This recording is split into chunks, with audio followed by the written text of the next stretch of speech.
And one man is worried that his summer camp for kids may be one of the programs that has gone up in flames. Our Ryan O'Donnell is here with team coverage. Ryan?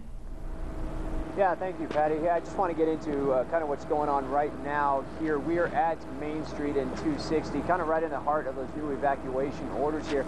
And I want to show you the wind has picked up here, which is probably why these evacuations have been ordered. It was pretty calm earlier today, and then just maybe about an hour to an hour and a half ago, the winds have picked up and start pushing everything our direction. Now, to the right of the trees, I want to show you a sign here, which a lot of the signs in town are starting to change. This sign used to say partial evacuation. Now it says full evacuation here in Springer and Eager.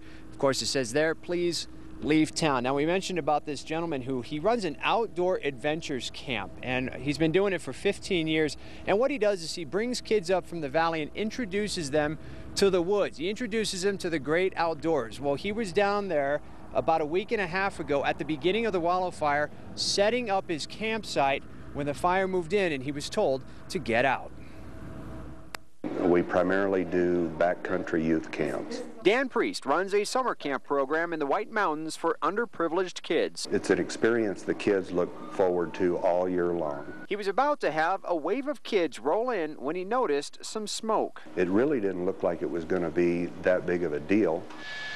What Dan was looking at was the beginning stages of the Wallow Fire. A forest truck came through, and they said, told us that the whole area was being evacuated. It took 2 days to set the campsite up, so there was no way Dan could take it with him. The only thing that we could do was just get a few personal things out of there. Leaving behind 15 years of camping supplies, including tents, pots and pans, fishing gear, and a couple of off-road vehicles. My first thought was, don't risk anything. It's gear. It's equipment. Dan says where they typically camp is right over here by Big Lake. And as you see here on the Forest Service map, this whole area has been consumed by the Wallow Fire. After what I've seen with kids and how much they enjoy those camps, there's going to be some very disappointed kids. Well, at this point, Dan hasn't heard what's happened to his equipment, although he fears that it has all burned up because of the Wallow Fire. He says he's not giving up, though, this summer season. He plans to try to find some equipment to rent and then also try to find another location so he could keep his camping program going on this summer. Now, for the latest on all of these evacuation notices, Mike Watkiss has been around the town. He's been at the meetings and joins us live here with the update. Mike? There is really no telling how big this fire may get. That's a frightening reality for people who live and work in eastern Arizona and, of course, the visitors who spend time there. And there's a youth camping program that's been coming up to the White Mountains the past 15 years.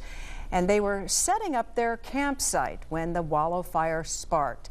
Officials told them to leave quickly, so they had to leave all their stuff behind. Ryan O'Donnell has their story. It's an experience the kids look forward to all year long. For 15 years, Dan Priest has brought underprivileged kids to the White Mountains. We still had 3 more tents to put up. Getting ready for another group of kids when out the corner of his eye, he noticed some smoke. We didn't think a whole lot about it. We've seen that kind of stuff in the past. You can see where the fire jumped the line there. But what Dan was looking at was the beginning stages of the Wallow Fire. A forest truck came through, and they said, told us that the whole area was being evacuated.